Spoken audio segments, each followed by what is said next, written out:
에스겔 6장 1절부터 14절까지의 말씀 우리 함께 교독하시겠습니다. 여호와의 말씀이 내게 임하여 이르시되 인자야 너는 이스라엘 산을 향하여 그들에게 예언하여 이르기를 이스라엘 산들아 주 여호와의 말씀을 들으라. 주 여호와께서 산과 언덕과 시내와 골짜기를 향하여 이같이 말씀하시기를 나 곧 내가 칼이 너희에게 임하게 하여 너희 산당을 멸하리니 너희 제단들이 황폐하고 그냥 제단들이 깨뜨려질 것이며 너희가 죽임을 당하여 너희 우상 앞에 엎드러지게 할 것이라. 이스라엘의 자손의 시체를 그 우상 앞에 두며 너희 해골을 너희 제단 사방에 흩으리라. 내가 너희가 거주하는 모든 성읍이 사막이 되게 하며 산당을 황폐하게 하리니 이는 너희 제단이 깨어지고 황폐하며 너희 우상들이 깨어져 엎어지며 너희 분향 제단들이 찍히며 너희가 만든 것이 폐하여지며 또 너희가 죽임을 당하여 엎드러지게 하여 내가 여호와인 줄을 너희가 알게 하려 함이라. 그러나 너희가 여러 나라에 흩어질 때에 내가 너희 중에서 칼을 피하여 이방인들 중에 살아남는 자가 있게 하려.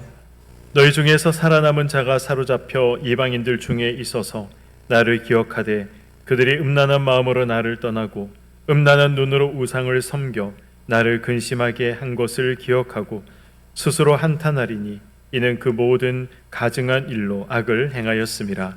그때야 그들이 나를 여호와인 줄 알리라.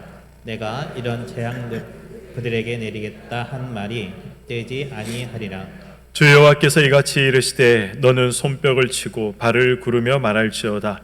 오라 이스라엘 족속이 모든 가증한 악을 행함으로 마침내 칼과 기근과 전염병에 망하되 먼 데 있는 자는 전염병에 죽고 가까운 데에 있는 자는 칼에 엎드려지고 남아 있어 애워싸인 자는 기근에 죽으리라. 이같이 내 진노를 그들에게 이룬즉 그 죽임 당한 시체들이 그 우상들 사이에 제단 사방에 강 높은 고개 위에 모든 산 꼭대기에 모든 푸른 나무 아래에 무성한 상수리 나무 아래 곧 그 우상에게 분향하던 곳에 있으리니 내가 여호와인 줄을 너희가 알리라. 내가 내 손을 그들의 위에 펴서 그가 사는 온 땅 곧 광야에서부터 디블라까지 황량하고 황폐하게 하리니 내가 여호와인 줄을 그들이 알리라. 아멘. 할렐루야. 네, 아멘. 네, 오늘 우리 한 주를 또 마무리하는 이 금요일 밤 하나님 앞에 나오셔서 또 말씀 듣기를 원하셔서 나오셨고 또 기도하며 또 응답받기를 우리 원하셔서 나오신 줄 믿습니다. 오늘 이 밤 또 하나님께서 말씀으로 응답하시고 또 우리의 모든 기도 가운데 역사하여 주시기를 소망합니다. 우리 하나님께서 이스라엘을 심판하시겠다. 뭐 남유다든 아니면 북이스라엘이든 하나님께서 이스라엘 백성들을 심판하시겠다라고 말씀하신 그런 이제 심판의 내용들, 특별히 이제 선지서들 가운데 그런 또 심판이 예언되어 있는 그런 이 내용들 중에 하나님께서 가장 많이 그리고 또 가장 주되게 언급하시는 이스라엘 백성들의 죄가 무엇인지 혹시 알고 계십니까? 그것은 말씀들 하시는 것 같은데 우상 숭배입니다. 우상 숭배. 오늘 본문도 바로 그 우상 숭배와 관련해서 하나님께서 진노하시고 그 우상 숭배 때문에 하나님께서 이스라엘 백성들, 이 남유다와 예루살렘을 어떻게 하시겠다라는 그러한 이 말씀들이 기록이 되어 있습니다. 오늘 본문 7절까지의 말씀을 보시면 하나님께서 이스라엘 백성들이 우상을 숭배했기 때문에 그래서 하나님께서 심판하시겠다라는 그런 어떤 요지의 말씀들이 7절까지 기록이 되어 있습니다. 이 산당과 우상과 그리고 또 우상을 섬기던 자들이 죽임을 당할 것이다라는 그러한 내용들이 기록이 되어 있는 것이죠. 남유다도 북이스라엘도 다 우상을 섬겼습니다. 누가 더 잘났다 못났다 그렇게 이제 누가 더 잘못이다 더 잘못이 아니다 이렇게 말할 것 없이 남유다도 북이스라엘도 다 하나같이 우상을 섬겼던 거죠. 남유다와 북이스라엘의 결정적인 차이가 있다면 그나마 남유다에서는 이 히스기야라던가 그리고 우리가 요시야라던가 이런 이제 알고 있는 종교 개혁을 하고 하나님의 말씀으로 돌이키기 위해서 힘쓰고 애썼던 그러한 왕들이 그나마 드문드문 있었다는 것이고, 이 북이스라엘의 왕들은 하나같이 하나님 앞에서 우상을 섬기며 악했다는 것이죠. 그래서 북이스라엘과 남유다도 다 우상을 섬기고 하나님 앞에 음란한 행위를 했기 때문에 이 멸망을 당했지만, 그러나 남유다가 조금 뒤늦게 멸망을 심판을 당하게 되는 것입니다. 남유다도 북이스라엘도 왜 우상을 섬겼습니까? 우상을 섬기는 것이 사실 굉장히 매력적이기 때문에 그렇습니다. 굉장히 또 자신의 어떤 이 욕심들을 이루기 위해서 우상들을 섬겼던 것이죠. 하나님으로 충분하지 않다. 하나님께서 약속하시고 하나님께서 우리에게 주시겠다라고 하신 그러한 약속의 말씀들이 나에게 충분하지 않다라고 생각을 했던 것입니다. 나는 지금 이것이 필요하고 나는 지금 이 일이 이루어지기를 원하는데 이 가나안 땅에 살아가고 있는 이방인들을 보니, 또 우리나라 주위에 있는 이방인들을 보니 저런 우상들을 섬기고 있구나, 저런 우상들을 통해서 저런 복을 받으며 살아가고 있구나, 그런 생각들을 이스라엘 백성들이 했던 것입니다. 그래서 이 자신들의 욕심을 채우기 위해서 하나님이 아니라 다른 우상들을 섬기기 시작했던 것이죠.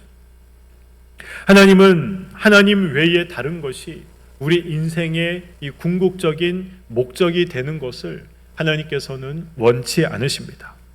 세상 사람들의 궁극적인 인생의 목적이 무엇입니까? 세상 사람들이 바라는 궁극적인 인생의 목적, 건강이 궁극적인 목적이 될 수도 있고, 성공이 궁극적인 목적이 될 수도 있고, 또 이 재물이 궁극적인 목적이 될 수가 있는 것이죠.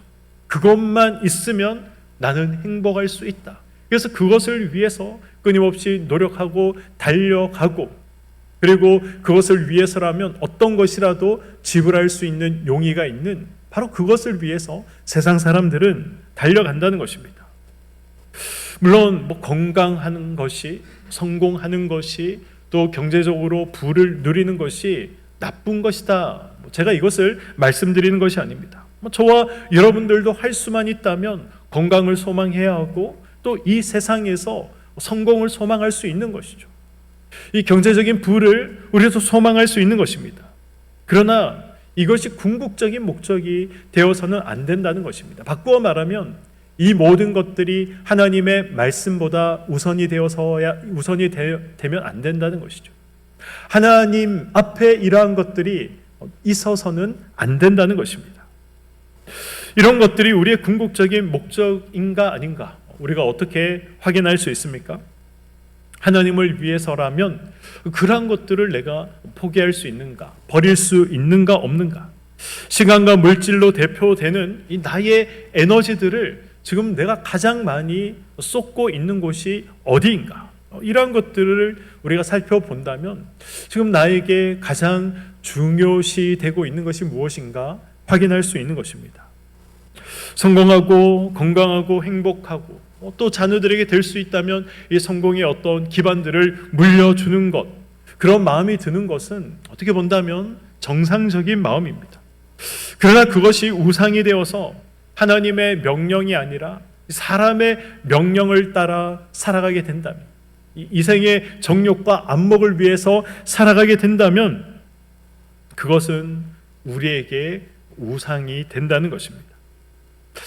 그 명령을 따르지 않으면, 그것을 내가 선택하지 않으면 성공할 수 없을 것 같고 내가 행복할 수 없을 것 같다라고 생각되어져서 하나님이 아니라 다른 것들을 선택하게 된다면 그러한 모든 것들이 우리에게 우상이 된다는 것이죠.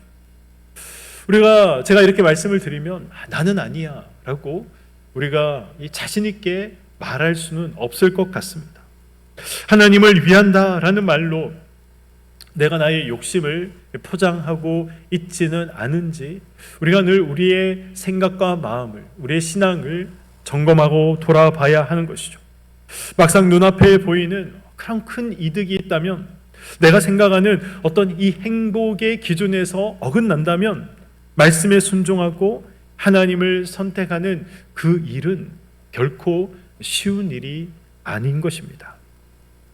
이번 한 주 나는 무엇을 위해서 나의 시간을 가장 많이 사용했는가? 나는 무엇을 위해서 나의 물질을, 나의 에너지를 가장 많이 사용했는가? 한번 돌아보시기 바랍니다. 물론 우리가 먹고 사는 문제를 해결하기 위해서, 자녀를 양육하기 위해서 가장 많은 물질과 시간들을 사용하셨을 것입니다. 그러나 그 외에 우리가 일용할 양식을 위해서 구하고 또 이 땅에 일용할 양식을 위해서 우리가 살아가는 그것 외에 나는 무엇을 위해서 물질을 사용하고 나는 무엇을 위해서 시간을 사용했는가? 그러한 부분들을 한번 점검하시고 돌아보시기 바랍니다. 일용할 양식, 그 이상을 위해서, 다른 것들을 위해서 하나님보다 더 큰 에너지를 내가 사용하고 있고 또 사용했다면 그것이 바로 내 인생에 있어서 가장 궁극적인 목적이 되는 것이다라는 것을 우리가 확인할 수 있어야 하는 것입니다. 하나님 외에 다른 것이 저와 여러분들의 궁극적인 삶의 목적이 되고 목표가 되어 있다면 하나님께서 어떻게 하십니까? 하나님의 백성들이 하나님이 아니라 다른 것이 인생의 궁극적인 목적이 되고 목표가 되는 것을 하나님은 지켜만 보시는 분이 아니십니다. 그러한 삶을 깨뜨리고 들어오시는 분이 하나님이시죠. 왜 하나님은 그런 것들을 깨뜨리시고 우리의 삶 가운데 들어오십니까? 하나님은 우리의 신랑이시고 우리는 하나님의 신부이기 때문에 그렇습니다. 하나님의 신부인 저와 여러분들이 다른 것에 마음을 두고 다른 것에 한눈을 팔고 다른 것을 위해서 우리가 살아가는 것을 하나님께서 용납하지 않으시기 때문에 하나님은 그런 삶을 살아가는 저와 여러분들의 삶을 깨뜨리시고 들어오시는 것입니다. 그래서 하나님은 하나님과 우리 사이에 다른 어떤 것이 존재하는 것, 그러한 것들을 하나님은 원치 않으시는 것이죠. 그래서 하나님은 수없이 이스라엘 백성들의 삶을 깨뜨리시고 들어가셨던 것입니다. 신랑 되시는 하나님을 사랑하는 것이 아니라 우상들을 그들이 사랑하며 우상을 의지하며 그들이 살아갔기 때문에 하나님께서는 수없이 많이 그들의 삶을 깨뜨리시고 들어가셨던 것이죠. 그럼에도 이스라엘은 이러한 우상의 유혹을 떨쳐버릴 수가 없었습니다. 이스라엘이 우상 숭배를 떨쳐버릴 수 없었던 이유가 무엇입니까? 앞에서 말씀드린 것처럼 그들의 욕심 때문이었고, 그리고 우상을 숭배하는 일이 너무나도 매력적인 일로 보였기 때문에 그렇습니다. 우상이 지니고 있는 매력이 무엇입니까? 가나안을 대표하는 우상, 성경에서 자주 등장하는 우상하면 어떤 우상들이 떠오르십니까? 어떤 우상들이 떠오르시죠? 바알과 아세라. 바알과 아세라. 이 두 우상이 바로 이스라엘 백성들이 정복했던 그 가나안 지역에 이 가나안 족속들이 믿고 섬기고 있었던 우상들이었습니다. 그리고 그러한 우상들이 이스라엘 백성들에게까지 들어와서 이스라엘 백성들이 이 바알을 섬기고 아세라를 섬겼던 것이죠. 바알은 어떤 신입니까? 바알은 천둥의 신이다라고 이야기합니다.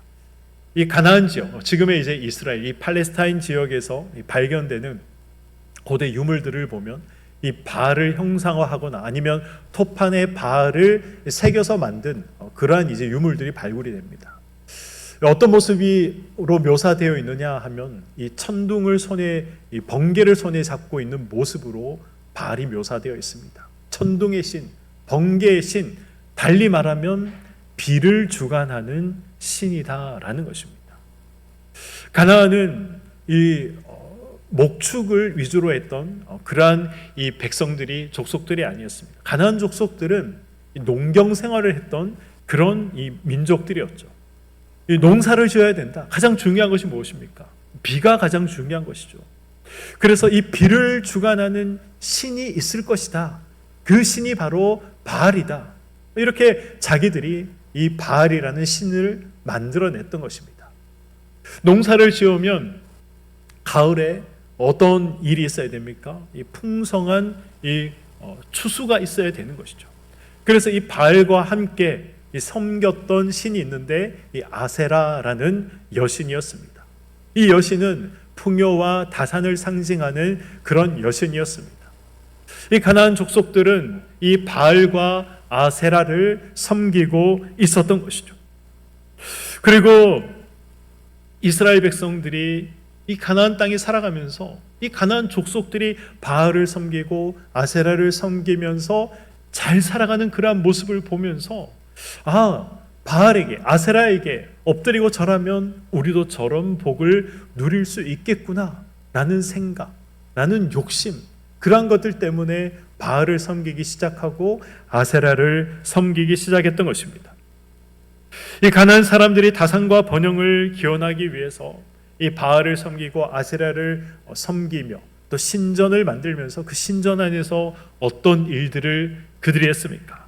신전의 창기와 이 음란하고 이러한 추잡한 행위들을 그들이 했던 것이죠. 그리고 이러한 것들이 다산을 위한 일이다라고 종교적으로 미화하면서 반드시 도덕적으로 윤리적으로 또 하나님께서 원치 않는 그런 행위들임에도 불구하고 종교적으로 그들이 미화를 시켰습니다. 많은 자녀와 많은 곡식을 얻으며 동시에 삶에서도 쾌락이 넘쳐난다. 바알을 섬기면, 아세라를 섬기면 우리의 삶에 풍요도 있고 우리의 삶에 쾌락도 있다. 이렇게 생각을 하게 된다면 우상을 섬기는 것이 얼마나 매력 있는 일이 되겠습니까? 그래서 하나님의 경고와 심판에도 불구하고 하나님의 말씀에도 불구하고 이스라엘 백성들이 이 우상을 섬기는 이러한 매력, 이러한 죄악에서 그들이 벗어날 수 없었던 것입니다. 저와 여러분도 우상을 언제든지 얼마든지 섬길 수 있다는 이 사실을 우리는 조심해야 합니다. 물론 우리가 어떤 우상을 만들어 놓고 절하는 것은 아닙니다. 불상 앞에 가서 우리가 엎드려 절하는 것은 아닙니다. 그러나 우리도 얼마든지 하나님께서 원치 않는 우상들에게 우리의 생각과 우리의 마음과 우리의 모든 것을 빼앗길 수 있다는 것이죠. 우리의 삶은 둘 중 하나입니다. 하나님께 장악되거나 아니면 헛된 것에 장악되고 잠식되는 것입니다. 그래서 우리는 바울이 고린도전서 15장에서 고백했듯이 날마다 죽는다라는 이 고백을 우리는 날마다 해야 합니다. 하나님, 저는 말씀 앞에서 날마다 죽습니다. 하나님, 하나님의 말씀으로만 살아가기를 원합니다. 이렇게 고백하며 이 성령을 쫓아서 이 육체의 소욕을 굴복시키는 그러한 삶을 우리가 매일매일 매순간 우리 삶 가운데 있어야 한다는 것이죠. 이스라엘은 하나님께 장악되지 못했습니다. 이 육체의 소욕에 장악되어서 그들이 살아갔던 것이죠. 우상에게 잠식당하며 살아갔습니다. 그래서 어떻게 됩니까? 그래서 북이스라엘도 멸망하여 나라가 사라지게 되고 남유다도 멸망하여 나라가 사라지게 되는 것입니다. 그러나 모두 멸하시지 않고 하나님께서 어떻게 하십니까? 일부를 남겨두겠다라고 말씀하십니다. 8절의 말씀입니다. 그러나 너희가 여러 나라에 흩어질 때에 내가 너희 중에서 칼을 피하여 이방인들 중에 살아남은 자가 있게 할지라. 아멘. 이방인들 중에 살아남은 자가 있게 할 것이다. 하나님께서 이렇게 말씀을 하시죠. 이 말씀의 의미가 무엇입니까? 이스라엘이 멸망할 때 일부를 이 바벨론 포로로 하나님께서 잡혀가도록 하시겠다라는 것입니다. 우리가 지난 시간 우리 에스겔 5장의 말씀을 살펴봤습니다. 이 5장의 말씀을 보시면 이 어떤 심판을 에스겔이 예언을 하고 있습니까? 하나님께서 이 예루살렘을 멸망시키실 때 이 예루살렘에 있는 3분의 1은 기근과 전염병으로 멸망시키시고 또 3분의 1은 하나님께서 칼날로 쳐서 멸망시키시고 또 3분의 1은 이방인들 가운데 이방 중에 흩으시겠다라고 예언하는 장면이 에스겔서 5장에 기록이 되어 있습니다. 이 바로 이 나머지 3분의 1을 열방에 흩으시겠다, 이방인 가운데 흩으시겠다라고 말씀하신 이 말씀이 바로 이 바벨론의 포로로 붙잡혀 가도록 만들겠다라는 하나님의 의도요 말씀인 것입니다. 이러한 사실을 통해서 성경이 우리에게 보여주고 있는, 말씀하고 있는 것이 무엇입니까? 두 가지를 생각할 수 있을 것 같습니다. 하나님, 우리가 믿는 하나님은 소망과 희망의 불꽃을 꺼뜨려 버리시는, 무참히 짓밟아 버리시는 그러한 분이 아니라는 것이죠. 여전히 하나님께서는 하나님의 백성을 남겨두십니다. 소망과 희망을 남겨두시는 하나님이시다라는 것을 말씀하고 있는 것이죠. 또 하나는 하나님의 택함을 받았다고 해서 방종해서는 안 된다는 것입니다. 이 선민이라고 불리는 이스라엘 공동체에 속해 있다라는 그 이유 때문에 그들이 이 하나님의 심판, 하나님의 징계를 받지 않았던 것이 아닙니다. 신약의 교회가 구약에서는 무엇입니까? 신약의 교회가 구약에서는 이스라엘 공동체입니다. 이스라엘 공동체가 구약의 교회로서의 모델로 우리에게 보여지고 있는 것이죠. 우리는 교회를 다니고 있다는 이 사실을 구원받았다라는 증표로 생각해서는 안 됩니다. 그렇게 생각한다면 그것은 굉장히 위험한 착각입니다. 교회 안에도 사실 구원받은 자도 있고 구원받지 못한 자도 있습니다.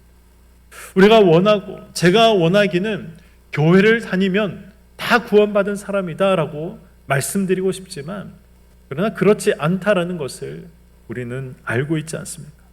그래서 예수님은 누가복음 18장 8절에 어떤 말씀을 하십니까? 인자가 올 때에 세상에 믿음을 가진 자를 보겠느냐라고 말씀하십니다. 이 세상에 수많은 교회가 있고 이 세상에 수많은 성도라고 불리우는 그런 사람들이 있지만 그러나 예수님께서 오실 때 참 믿음을 가진 자가 많이 없다라는 것을 성경이 말씀하고 있는 것입니다. 우리는 믿음의 공동체인 교회 안에 있다. 나는 성도라고 불리우는 사람이다.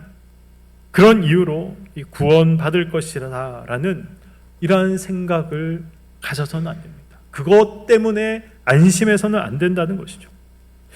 우리는 하나님이 주인 되시는 삶을 살아가야 합니다. 그래야 진짜 성도인 것이죠. 말씀에 우리가 지배된 삶을 살아가야 합니다. 그래야 정말 교인이라고 불리울 수 있는 것입니다. 세상과 구별된 삶을 우리가 살아갈 수 있어야 하는 것입니다. 세상과 전혀 구별된 삶을 살아가지 않다면 내가 정말 교인인가? 내가 정말 성도인가?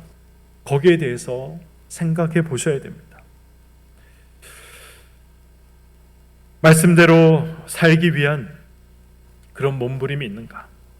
동일한 죄를 범하지 않기 위해서 나에게 이 몸부림치는 그런 거룩한 몸부림이 나에게 있는가? 우리에게 이런 몸부림이 반드시 있어야 할 것입니다. 10절 말씀을 보시면 이스라엘의 남은 자들이 이방에 끌려가서 하나님께서 여호와인 줄 알게 될 것이다. 이렇게 말씀하고 있습니다. 우리 10절의 말씀을 한번 보도록 하겠습니다. 그때에야 그들이 나를 어떻게 알리라 말씀합니까? 여호와인 줄 알리라. 그때에야 그들이 나를 여호와인 줄 알리라. 내가 이런 재앙을 그들에게 내리겠다 한 말이 헛되지 아니하리라. 여호와, 이 여호와라는 이름의 의미, 뜻이 무엇입니까? 이 여호와라는 이 이름은 하나님께서 모세에게 하나님이 누구신가? 하나님의 이름이 무엇인가? 하나님의 존재가 무엇인가? 이것을 알려주실 때 나는 여호와다 라고 이렇게 모세에게 말씀하십니다. 여호와라는 이 이름이 가지고 있는 의미가 무엇입니까? 존재하다라는 의미입니다. 존재하다. 나는 스스로 존재하는 자이다. 그런 의미가 바로 이 여호와라는 이 이름 안에 담겨 있는 것이죠. 하나님이 어떤 분이신가 알 수 있는 명확한 이름이 바로 여호와라는 이름입니다. 하나님은 영원부터 영원까지 하나님은 스스로 존재하는 분이십니다. 다른 신이나 다른 무언가로부터 하나님은 창조받지 않은 분이십니다. 세상의 모든 것들이 오히려 하나님으로부터 나온 것이죠. 세상의 모든 만물들이, 우주가 하나님으로부터 지음을 받았습니다. 하나님으로부터 나왔습니다. 그래서 하나님은 모든 것의 주인이 되실 수 있는 것이죠. 이 사실을 모르고 이 만들어진 신, 하나님으로부터 나온 피조물을 신이라고 여기고 그러한 것들을 숭배하는 것이 얼마나 어리석은지, 이 스스로 존재하시는 하나님의 선택을 받은 이 이스라엘조차도 이 사실을 망각하고 하나님이 아니라 우상을 섬기는 것이 얼마나 어리석고 얼마나 큰 죄인지 하나님께서 깨달아 알게 하겠다라는 이 하나님의 의지가 바로 이 10절 말씀에 담겨져 있는 것입니다. 이 10절 말씀은 7절과 8절 말씀과 연관이 있습니다. 7절에서 기근과 칼로 죽임을 당하여 엎드러지게 하겠다라고 말씀하고 계시죠. 8절에서는 하나님께서 어떻게 말씀하십니까? 칼을 피하여 여러 나라에 흩어져 살아남도록 하시겠다라고 하나님께서 말씀하고 계십니다. 칼과 기근에 죽거나 아니면 칼과 기근을 피해서 여러 나라에 흩어져 살아가도록 하신 하나님의 그 뜻이 무엇입니까? 하나님이 여호와이심을 이스라엘 백성들이 알도록 하는 것, 그것이 심판의 뜻이었습니다. 심판의 목적인 것이죠. 하나님께서 하나님의 백성들을 고난의 자리에 두시는 이유는 다른 데 있지가 않습니다. 이스라엘은 무슨 생각을 했을까요? 바벨론에 의해서 1차 침공에 2차 침공에 이 이스라엘 백성들이 포로로 끌려가는 것을 보면서 또 3차 침공에 이스라엘이 남유다가 예루살렘이 멸망당하는 것을 보면서 이스라엘 백성들은 무슨 생각을 했을까요? 우리가 힘이 없어서 바벨론은 강대국이고 우리는 약소국이기 때문에 우리는 멸망당했다. 분명 그런 생각을 했을 것입니다. 우리가 약소국이지만 그러나 우리가 주변 나라들과 외교 관계를 잘 맺고 강대국인 바벨론과 외교 관계를 우리가 잘 유지하고 있었다면 우리가 나라가 멸망당하지 않는 그런 이 멸망하는 그런 어려움을 겪지 않았을 건데 우리 외교력이 부족했기 때문에 우리가 멸망당한 것이다. 이스라엘 백성들은 분명히 그렇게 생각했을 것입니다. 이 비참한 삶의 자리에 있는 이 실제적인 원인이, 즉 그들이 하나님 앞에 죄를 범해서 하나님께서 심판하시고 있다라는 이러한 사실을 모른 채 그저 세상적인 이유와 세상적인 원인으로 이 모든 어려움들을 보고 해석하고자 하는 그런 마음들이 이스라엘 백성들에게 있었을 것입니다. 저와 여러분은 내가 누구인가 이 사실을 명확하게 알고 있어야 됩니다. 자기 정체성을 명확하게 우리가 이해하고 알고 있어야 하는 것이죠. 그래야 이 자기가 속한 삶의 자리에서 하나님께서 원하시는 일들을 행하며 또 하나님께서 원하시는 바른 관계를 맺으며 우리는 살아갈 수 있는 것입니다. 자기가 누구인지 모른 채 우리가 행동한다면, 자기가 누구인 채 모르며 살아간다면 그것은 이 경거망동한 행동밖에, 삶밖에 되지 않는 것이죠. 다른 이들과 충돌하게 되고 마찰을 피할 수 없게 되는 것입니다. 그래서 이 불필요하고 불편한 그러한 존재가 되어버리는 것이죠. 아담이 그랬습니다. 아담은 자신의 정체성을 몰랐습니다. 그래서 어떻게 합니까? 사탄이 찾아와서 하나님과 같이 될 수 있다라는 이 말에 그가 넘어가 버립니다. 그래서 아담은 자기가 속한 삶의 자리, 기쁨의 자리, 영생의 자리, 무한한 축복의 자리에서 벗어나게 된 것이죠. 하나님과 바른 관계가 다 파괴되고 깨어지게 된 것입니다. 하나님과의 관계만 그렇게 되었습니까? 하나님께서 만드신 모든 피조물과의 관계에서도 이 모든 선하고 아름다운 관계들이 다 깨어지고 만 것입니다. 하나님에 대한 바른 이해가 없고 나에 대한 이 바른 이 정체성에 이해가 없다면 복된 삶을 살아간다라는 것은 저와 여러분들에게는 불가능한 일입니다. 하나님께서 우상 숭배에 대한 이 심판을 하나님께서 말씀하시면서 왜 심판하시는지 그 이유에 대해서 내가 여호와라는 이 사실을 이스라엘 백성들이 알도록 하기 위함이다. 이렇게 말씀하신 것을 한번 떠올려 보시기 바랍니다. 결국 하나님의 심판은 하나님께서 여호와라는 이 사실을 이스라엘 백성들이 깨닫도록 하시기 위해서 하나님께서 심판을 내리셨다는 것입니다. 바꾸어 말하면 기근에 쓰러지고 칼에 쓰러지고 흩어짐을 당하지 않기 위해서는 어떻게 하라는 것입니까? 하나님께서 여호와라는 사실을 잊지 말라는 것입니다. 축복의 자리에서 복된 삶을 살아가기 위해서 우리가 어떻게 하라는 것입니까? 하나님께서 스스로 존재하시는 분, 누군가에 의해서 어떤 신에 의해서 만들어진 분이 아니라 하나님은 스스로 존재하는 분이시고 이 세상의 모든 것들이 하나님으로부터 나왔다.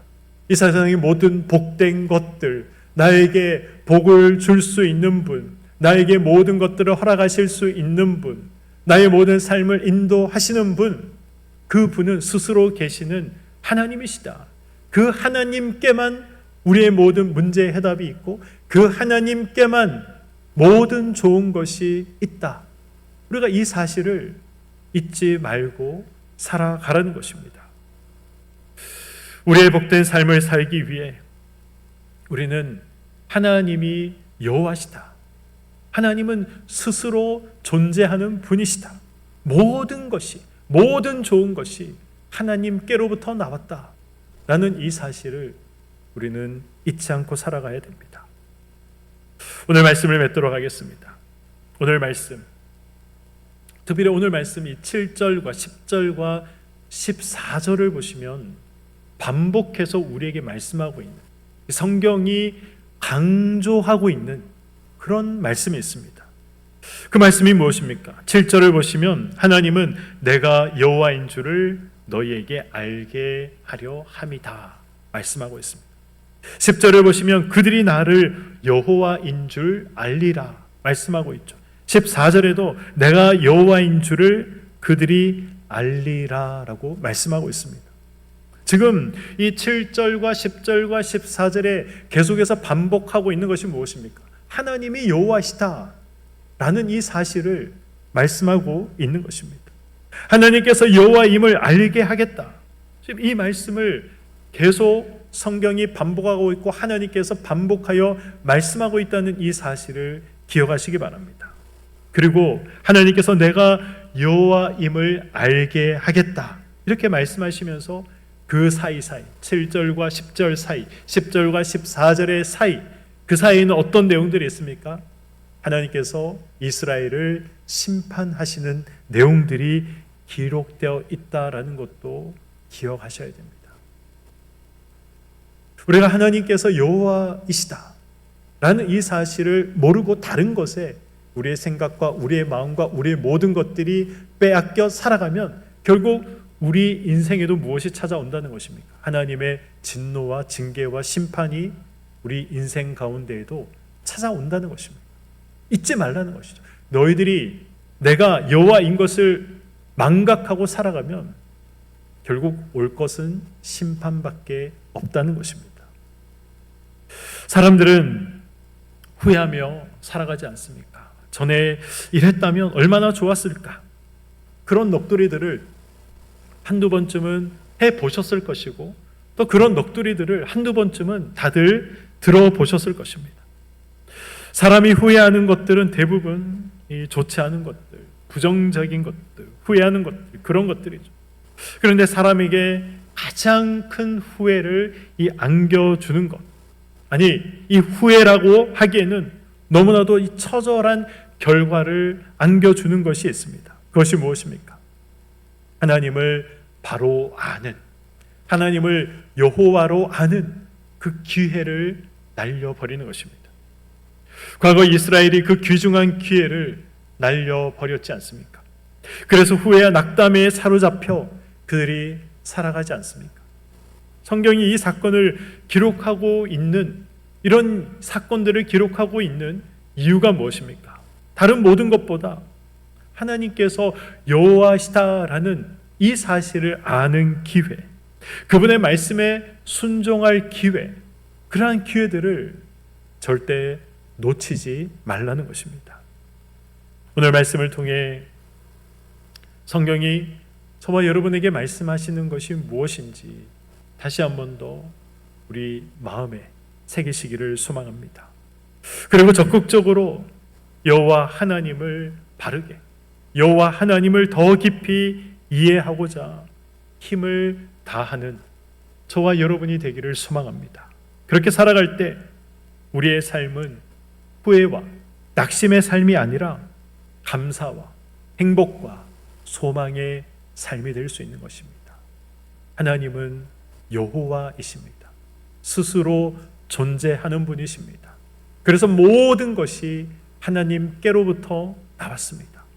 하나님이 아니고서는 우리가 구원받을 수 없고 은혜를 누릴 수 없고, 하나님이 아니고서는 문제를 해결해 줄 우리가 없다라는 이 사실을 우리가 한순간도 잊지 않고 하나님께서 여호와이심을 기억하며 살아가시는 저와 여러분의 삶이 되시기를 주님의 이름으로 간절히 축원드립니다.